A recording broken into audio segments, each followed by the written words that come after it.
हमने आपको हेडिंग कौन सी बताई बेटा, पढ़ो। Relation of colligative property when solute is electrolyte. अच्छा एक बात बताओ, सॉल्यूट इज इलेक्ट्रोलाइट है तो उसका सॉल्यूशन के अंदर एसोसिएशन या डिसोसिएशन होगा, और एसोसिएशन यदि डिसोसिएशन हुआ तो पक्की बात है कि ये नॉर्मल कॉलिगेटिव प्रॉपर्टी तो नहीं होगी। ये कौन होगी, एबनॉर्मल कॉलिगेटिव प्रॉपर्टी होगी कि नहीं होगी। तो अब तुम्हें क्या करना है, नॉर्मल कॉलिगेटिव प्रॉपर्टी को एबनॉर्मल कॉलिगेटिव प्रॉपर्टी बनाना है ना। तो देखो यहां पे क्या लिखोगे, यहां पे लिखो नॉर्मल कॉलिगेटिव प्रॉपर्टी और इधर लिखना एबनॉर्मल कॉलिगेटिव प्रॉपर्टी। लिखो, बना लो बेटा।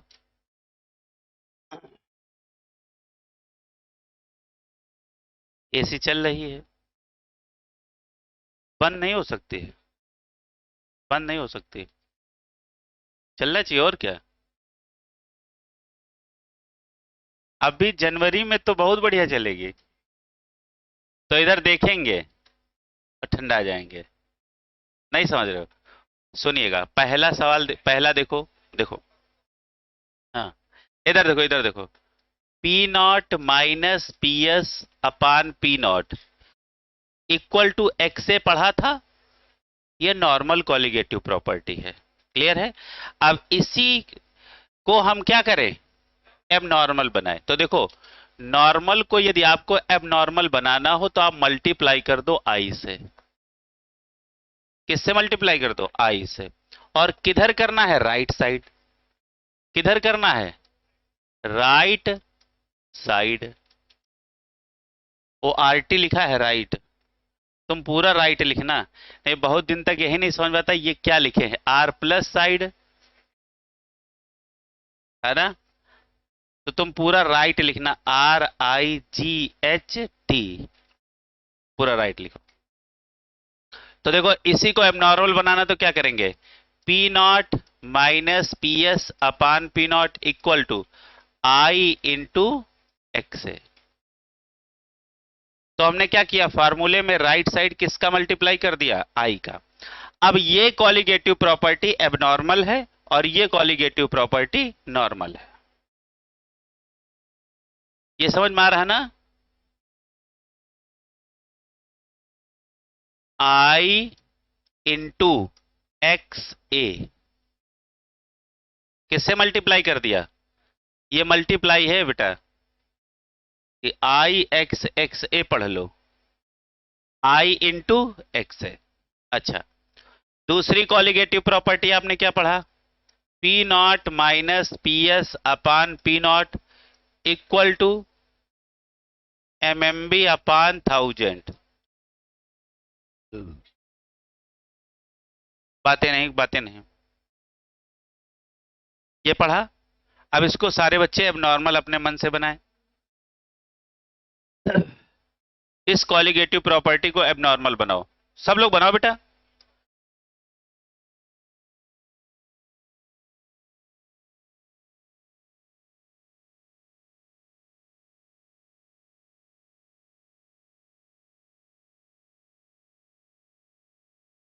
तो तुमने सीखा क्या, यदि किसी colligative property, normal colligative property को एबनॉर्मल में बदलना है तो right side one half factor को मल्टीप्लाई कर देना है। ठीक है, चलो अच्छा इसका ये बनाओ। अच्छा तीसरा फार्मूला,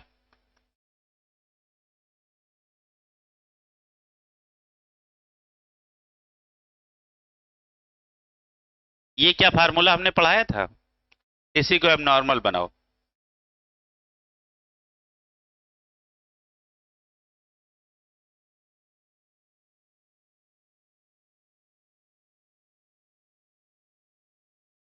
अच्छा तो तुमने क्या किया होगा, P not minus P S upon P not equal to I into N A upon N A plus N B.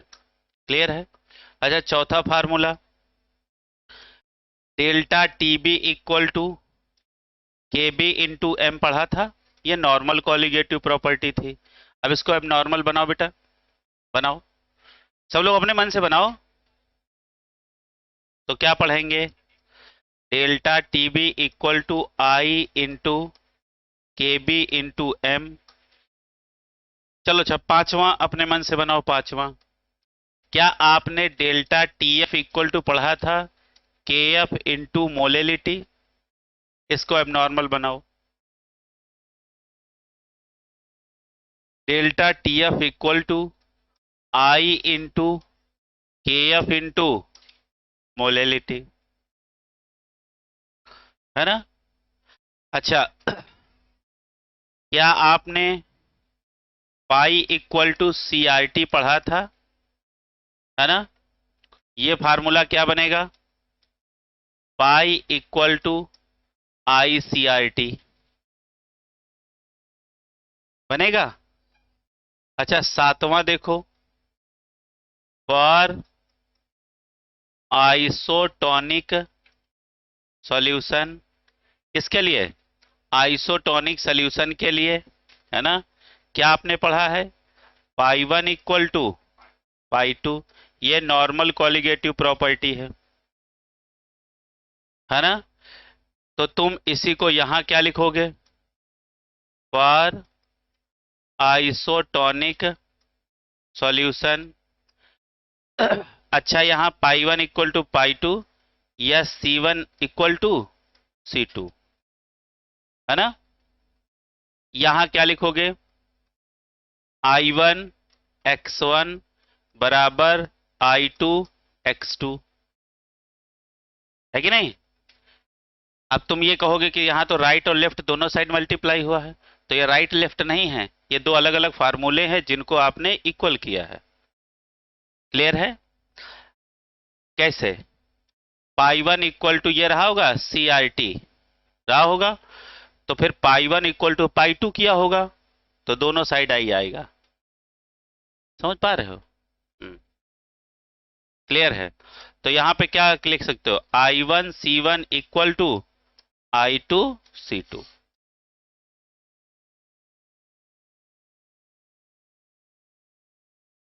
अच्छा, ये फार्मूला बनेगा क्या?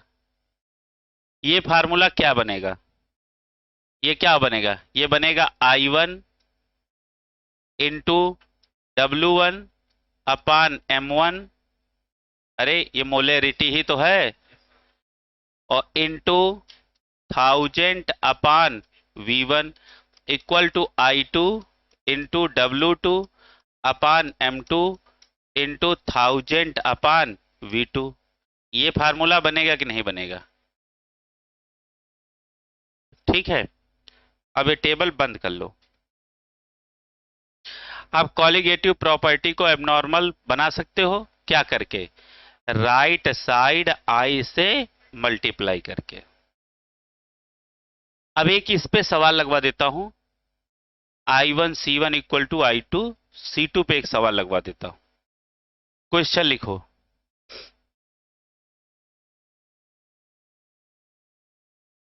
क्वेश्चन लिखो और सवाल पढ़ के देखते कितने लोग इसे समझते हैं। पहले यहां तक देखो, कंप्लीट हो गया। नॉर्मल कॉलिगेटिव प्रॉपर्टी को अब नॉर्मल में बदलने लगे, है ना? सवाल लिखो, क्वेश्चन लिखो। 1.2% 1.2% aqueous NaCl solution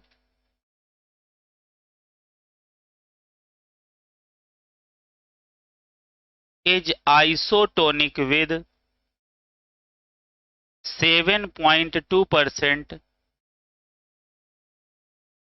solution of glucose।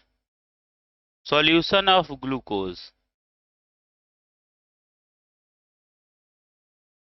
अच्छा, हमने क्या देखो आपसे बोला, सवाल पढ़ो जरा। 1.2% एक्वस NaCl। अच्छा, NaCl क्या है? इलेक्ट्रोलाइट या नॉन इलेक्ट्रोलाइट? इलेक्ट्रोलाइट। इलेक्ट्रोलाइट है ना? अच्छा, इलेक्ट्रोलाइट आते ही हमारी कॉलिगेटिव प्रॉपर्टी क्या हो जाती है? एबनॉर्मल। ये तो क्लियर हो गया। कि यहाँ एबनॉर्मल कॉलिगेटिव प्रॉपर्टी का फार्मूला लगेगा। क्लियर है। फिर दूसरा यहाँ शब्द इस्तेमाल हुआ आइसोटोनिक। आइसोटोनिक का मतलब क्या हो गया कि पाई 1 पाई 2 बराबर है या C1 C2 बराबर है।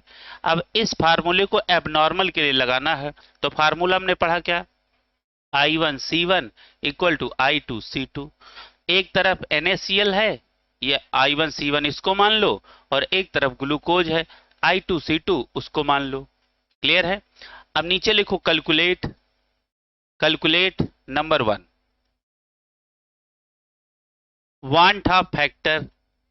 अच्छा एक बात बताओ, वांट हाफ फैक्टर किसका निकालोगे, इलेक्ट्रोलाइट का कि नॉन इलेक्ट्रोलाइट का? इलेक्ट्रोलाइट का, बिकॉज नॉन इलेक्ट्रोलाइट का तो फिक्स है, दैट इज 1। तो अब हमने आपको सवाल में लिखा है कैलकुलेट वांट हाफ फैक्टर और कुछ नहीं बोला,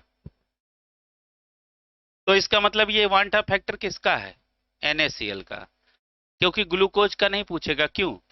क्योंकि ग्लूकोज एक नॉन इलेक्ट्रोलाइट है, इसका I always 1। Number 2 degree of dissociation, degree of dissociation. अच्छा बताओ, डिग्री ऑफ डिसोसिएशन पूछा और कुछ नहीं पूछा, तो बताओ डिसोसिएट होगा कौन, NaCl। भाई ग्लूकोज ना तो एसोसिएट होगा ना डिसोसिएट होगा, तो यानी वांट ऑफ फैक्टर और डिग्री ऑफ डिसोसिएशन हमसे किसका पूछा, NaCl का। सवाल बाखूबी समझ में आया। सवाल देखो, उसने कहा है 1.2% एक्वस NaCl सॉल्यूशन, है ना, आइसोटोनिक है, isotonic with 7.2% aqueous glucose solution. क्यों बेटा, यही सवाल है कि नहीं, है ना। अच्छा आइसोटोनिक शब्द आपसे क्या बोल गया, पाई 1 इक्वल टू पाई 2 या C1 इक्वल टू C2। ठीक है।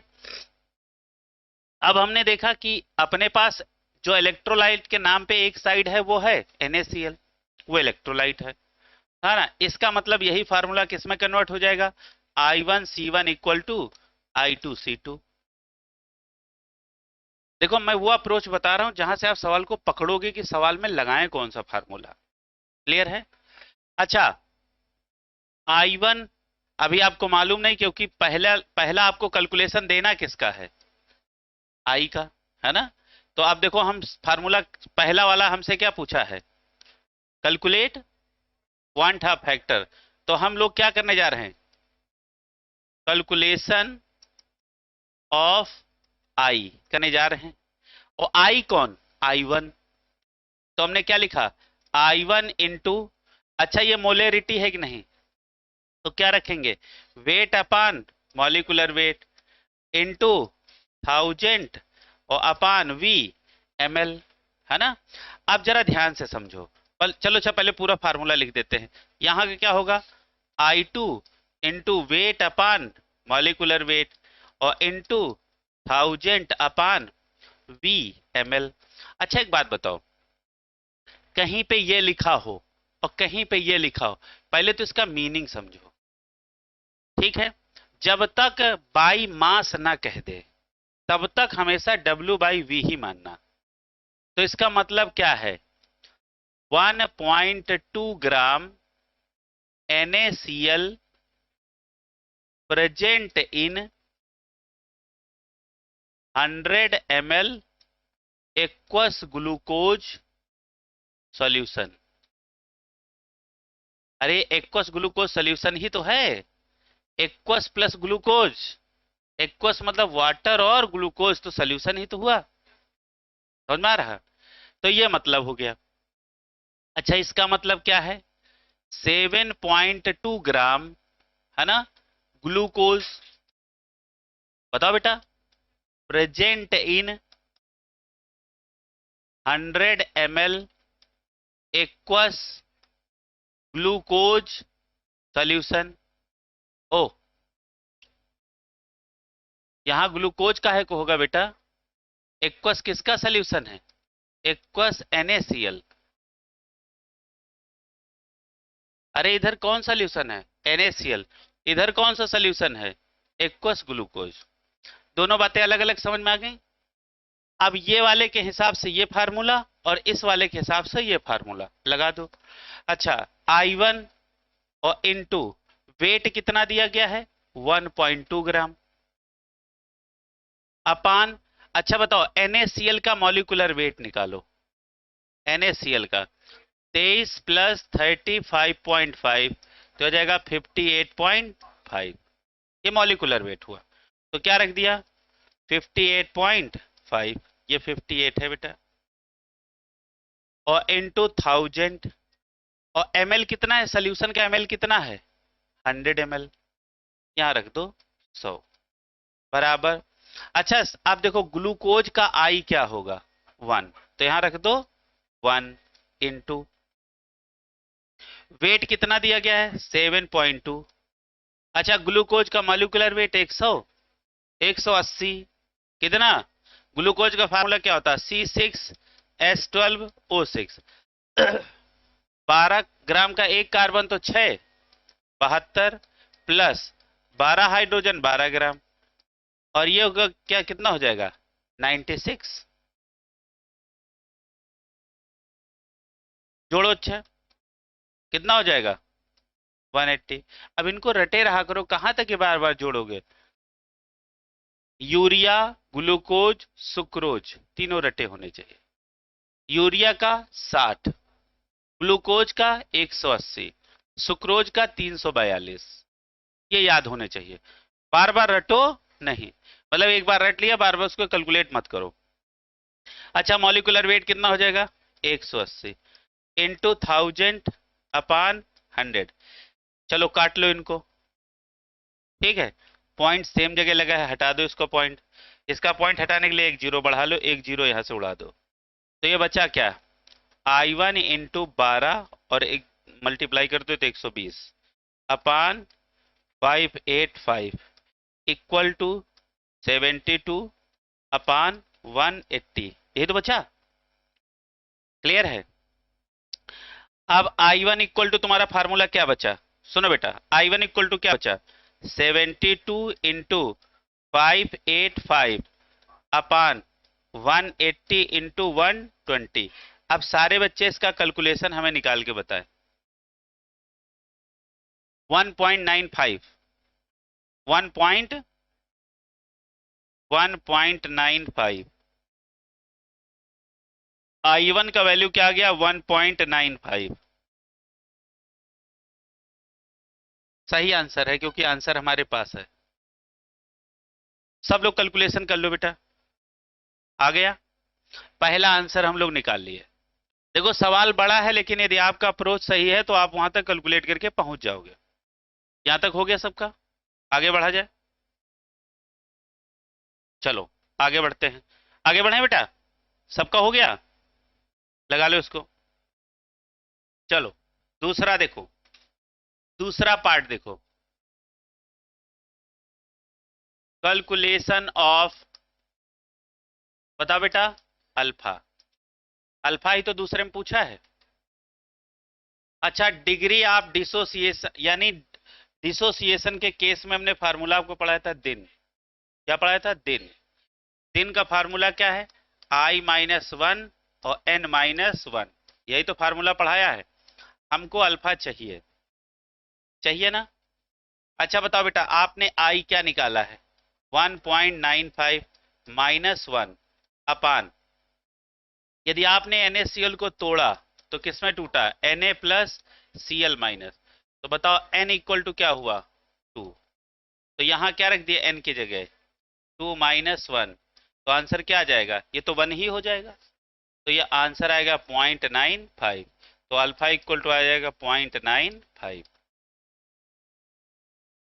है, काहे का एसोसिएशन हो जाएगा, मतलब तो इससे हमारा क्या लेना देना है, ये तो क्वेश्चन की रिक्वायरमेंट है। और ये निकला क्या है, आई निकला है क्या, ये निकला क्या है अरे आई जब एक से कम आए तब उस पर शक करो, अल्फा से काहे परेशान हो, अल्फा तो कुछ भी आ सकता है। ओ माय गॉड, इसी में परेशान थे।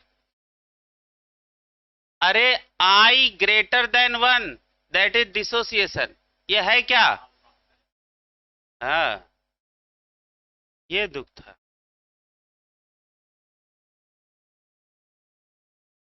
दोनों सवाल, दोनों पार्ट आप कर ले गए।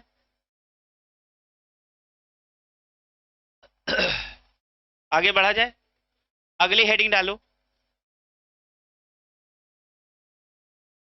अगली हेडिंग डालो, कंपैरिजन ऑफ, लिखो बेटा, comparison of colligative properties, comparison of colligative properties. अच्छा, अब ऐसे सवाल लगा लिया करोगे। अभी कुछ सवाल हम आपको देते हैं और उनको आप लगाएं। पहला पॉइंट लिखो, कंपैरिजन ऑफ कॉलिगेटिव प्रॉपर्टी में पहला पॉइंट लिखो, लिखो बेटा,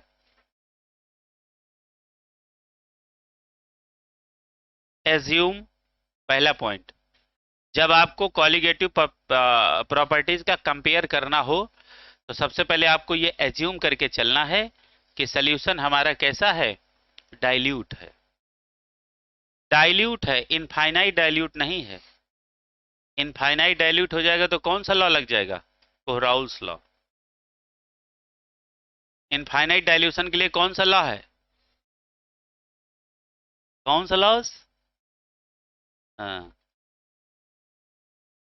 उसको कई लोग अपने अपने हिसाब से डिजाइनर बोलते हैं। तुमसे जितना अच्छा बने, कोहराउल्स लॉ, जितना अच्छा बने अपने अपने मन से बोलो, बार बार ना बोलो, एक दो बार निकल आया ठीक तो बस वहीं तक रहने दो, समझ में आ रहा? हाँ, तो जरा लिखो, number one, assume solution is dilute, solution is dilute, full stop. Number दो, for strong electrolyte, for strong electrolyte, शाम वाली आज कहाँ है, अब सोमवार से शुरू होगा। नहीं, शाम में हम सोच रहे हैं, सुनो देखो बेटा, for strong electrolyte like strong acid, like strong acid, comma strong base, comma salt और आयनिक कंपाउंड। अच्छा, स्ट्रॉन्ग इलेक्ट्रोलाइट के नाम पे हमने क्या क्या आपके नाम लिखवाए? एक तो स्ट्रॉन्ग एसिड, एक स्ट्रॉन्ग बेस, एक लिखाया है सॉल्ट और एक लिखाया है आयनिक कंपाउंड, ये दिखाया है। देखो बेटा, देख लो, इन सब लोगों का अल्फा होगा 1, तो जब जिनका अल्फा हो जाता 1 पक्का, तो अच्छा ये केस किसका है, डिसोसिएशन का, किसका केस है, डिसोसिएशन का, तो पक्का है I इक्वल टू हो जाएगा N। बहुत बच्चे समझ नहीं पाए होंगे, डिसोसिएशन के केस में पढ़ाया कि नहीं पढ़ाया था, अब यहां दोबारा नहीं बताया जाएगा, सीधा लिखाया जाएगा। वेरी गुड, जब आपको कंपेयर कराए होंगे डिसोसिएशन एसोसिएशन, तो एक पॉइंट में दोनों के फार्मूले लिखाए होंगे और दूसरे पॉइंट में यही बात लिखाई थी। क्लियर है? हमको सारा डायरेक्शन देना पड़ता है कि हम कहां पढ़ाए, कैसे पढ़ाए, तो याद आता है। तीसरी बात लिखो, तीसरी बात लिखो बेटा, for weak electrolyte, for weak electrolyte like weak acid or weak base dash लगा के छोड़ दो, लिखो for weak electrolyte, weak acid और वीक बेस, डैश लगा के छोड़ दो। नीचे लिखो नई लाइन से, higher is the value of acidic, higher is the value of acidic और O R basic strength, higher is the value of acidic और बेसिक स्ट्रेंथ, कॉमा करके लिखो, higher will be degree of dissociation, higher will be degree of dissociation, so higher will be van't Hoff factor, higher will be van't Hoff factor. नीचे लिखना for weak acid और weak base, है ना। क्या होगा देखो, वीक एसिड के लिए क्या होगा बताओ बेटा, acidic strength directly proportional alpha और डायरेक्टली प्रोपोर्शनल आई। देखो क्लियर है। अच्छा यही सेम बात फॉर वीक बेस, क्या लिखोगे, बेसिक स्ट्रेंथ